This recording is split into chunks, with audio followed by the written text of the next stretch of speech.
Temple ఏడన్నా సీదా వెళ్ళి అటు అంతేనా సరే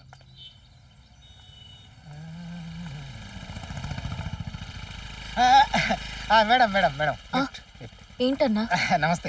గీడి దాకానే. సరే ఎక్కండి. ఫోన్ ఇరిగా కూర్చున్నా. థ్యాంక్స్ అమ్మా. అన్నా మీరెప్పుడు ఆ చాయ్ బండి దగ్గరే ఉంటారు కదా? ఆ చాయ్ బండి దగ్గరనే ఉంటా నేను. అటుదికో మా ఇల్లు, ఇటుదికో బ్రాండ్ షాపు.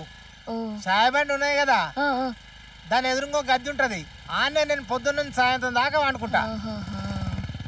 ఓకే అన్నా, ఈ దారిలో వెళ్తే జూమ్ జూమ్ రిసార్ట్ వస్తుంది అంట కదా, మీకు తెలుసా? ముందట ఉన్నాయంట కానీ నేను ఎప్పుడు వెళ్ళలేదమ్మా. అది చాలా దూరం. అయినా మీరు గడెందుకు వెళ్తారు? పోతే రాత్రి అవుతుంది. అవునా అన్నా, అక్కడ కార్ ఉంది కదా, క్యాబ్ డ్రైవర్ని చూసారా? చూసుడేందమ్మా, చాలా మంచిగా ఉన్నాడు. నిన్న ఆ కారులో ఎవరినో ఎక్కించుకొచ్చి ఆ ఛాయ బండి దగ్గర ఆగిండు. ఆ ఛాయ బండోడు పెద్ద లంగగాడితి కొడుకు. వాడు చిన్న పాప చేపట్టుకున్నాడని ఆ సారొచ్చి మస్తు తిట్టిండు వాడిని.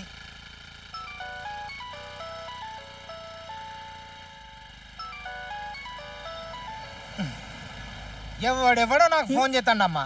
ఎవడు నాకు తెలియదు, ఎవడెవడో ఫోన్ చేస్తాడు. ఆ ఛాయ బండోడు మొదటి నుంచి ఇంతేనమ్మా. చిన్న పోరగాళ్ళకి ఇట్లే చేస్తుంటాడు. ఇద్దరు ముగ్గురు ఇంత ముందు ఆ దొంగనా కొడుకుని కొట్టవేనరమ్మా.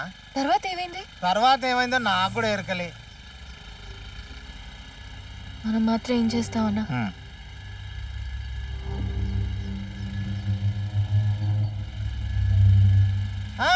ఆగమ్మా ఆగు. ఇక్కడేనా? నేను దాగిందంటే దిగదాకా ఇన్నే వండుకోవాలి. ఇంటికి పోయిందంటే నా పిల్లం చీఫిర్ గట్ట అనుకొని కొడుతుంది. ఉంటా అమ్మా. సరే అన్న, మంచిది.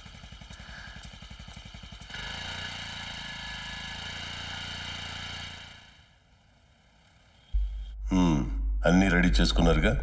Yes sir, everything is ready. పని పూర్తయ్యే వరకు ఈ విషయం బయటకు వెళ్ళకూడదు. అలాగే సార్, మీరు ఆర్డర్ ఇవ్వగానే బయలుదేరుతాం. జనాలు చాలా ఆవేశంగా ఉన్నారు. It's very sensitive issue. జాగ్రత్తగా డీల్ చేయాలి. ఇన్ కేస్ ఆ క్యాబ్ డ్రైవర్ తప్పు చేయలేదు అని తెలిస్తే మన డిపార్ట్మెంట్ మొత్తం ఇరుక్కుంటుంది. Be careful. Okay sir. Okay.